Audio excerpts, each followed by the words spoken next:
Grace and peace to you from the one who is, and who was, and who is to come. On this joyous day, when at the later service we're going to welcome 6 young sisters and brothers to the Lord's table for the first time, there is nothing I'd rather have our gospel for today focus on more than lepers. But in all seriousness, there is a deeper connection between the gospel for today, when Jesus heals 10 people who are suffering from an awful disease, and the gathering around God's table we're welcoming these young people to for the first time today. The 10 people who call out, "Jesus, Master, have mercy on us," have been placed outside the boundaries of community because of their illness. But as human beings, people created to live in relationship, these 10 still have the deep need for connection with others. So they formed a community among themselves, a community that looked past some of the common dividing lines they would have drawn between themselves under other circumstances. Though they typically wouldn't live together, this community of 10 included both Jews and Samaritans.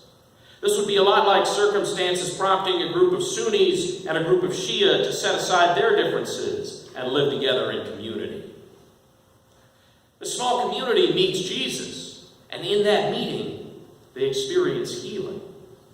Because they had experienced healing, they were sent from that community back into the world they could not be a part of until they were healed. All 10 were healed, and all 10 started to head back out into the world to observe the commandment that Jesus had given them. But one of them sensed there was something more important than obedience. This one turned back and gave thanks to God. Jesus told the one who had given thanks, "Get up and go on your way. Your faith has made you well." Made you well also means has saved you, and it also means has made you whole. By turning back and giving thanks to God, the Samaritan was blessed with more than just the healing of his body. His turning back to give thanks restored him to wholeness, to what God had created him to be all along. A person living in loving, life-giving relationship with God. Like the people who came to Jesus for healing, we come to God's table as a mixed group. We come from different places and from different lives, but we all come. Because like the people who met Jesus along the road, we're all cut off from one another and from God somehow, and need that healing Jesus offers. As we do every week, we'll meet Jesus at his table, and in that encounter, Jesus will offer us healing. Because he offers us that healing, we're sent from this community out into the world to continue that work of healing.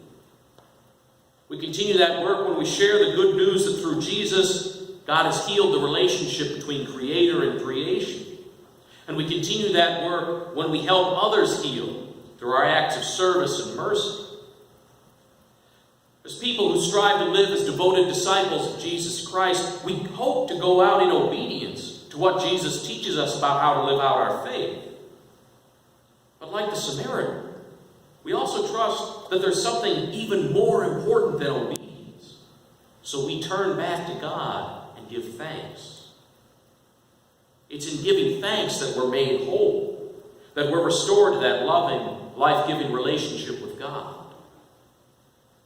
Meeting Jesus in the bread and the wine, receiving the promise of forgiveness, grace, and resurrection life at his table blesses us. Jesus offers us this blessing because of who he is, not because of who we are or what we've done to deserve it. So one word of good news for us today as we celebrate people coming to Jesus' table for the first time is that Jesus blesses us at that table no matter what. But the word of challenge, the word that invites us to grow in our faith, is that how we respond to what Jesus has done is what truly makes us whole.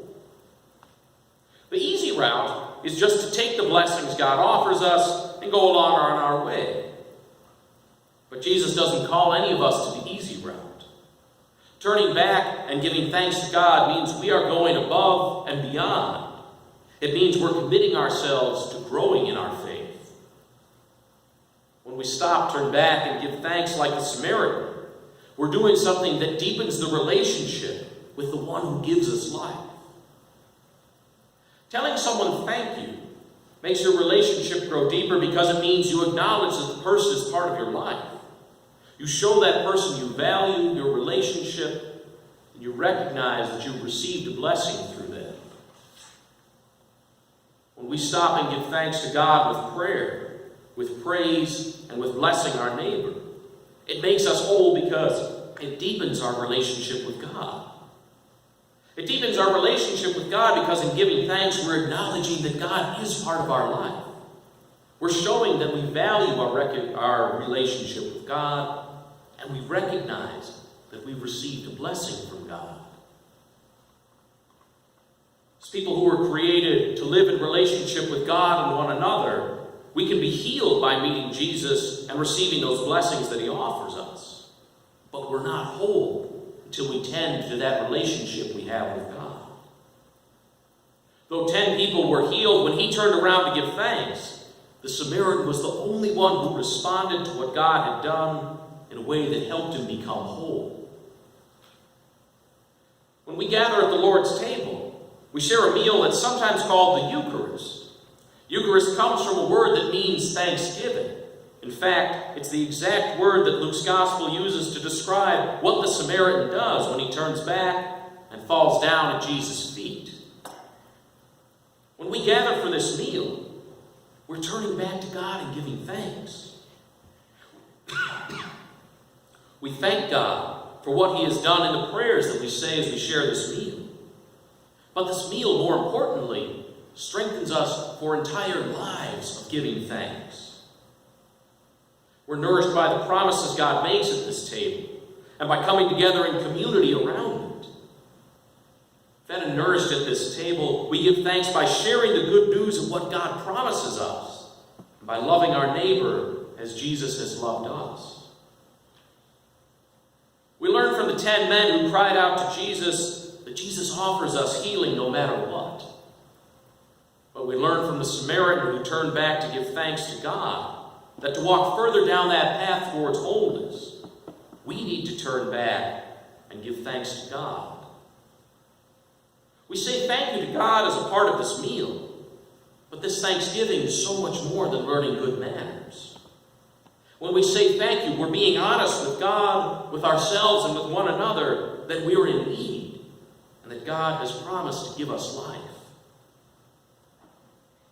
This is the kind of honesty that builds up our relationship with God and makes us whole. As we go out into the world, the challenges, the mistakes, the brokenness we face from day to day begin to break down that wholeness we receive when we turn back and give thanks to God. This is why we come to the table where Jesus offers us healing again and again, and why growing in faith means growing in gratitude toward God. So as we gather around the table, and later this day, when we welcome these sisters and brothers to the table for the first time, we give thanks that we will meet Jesus at the table. We give thanks that Jesus offers us healing and the promise of new life when we meet him at the table. And we give thanks that turning back to God in gratitude makes us whole. Thanks be to God. Amen.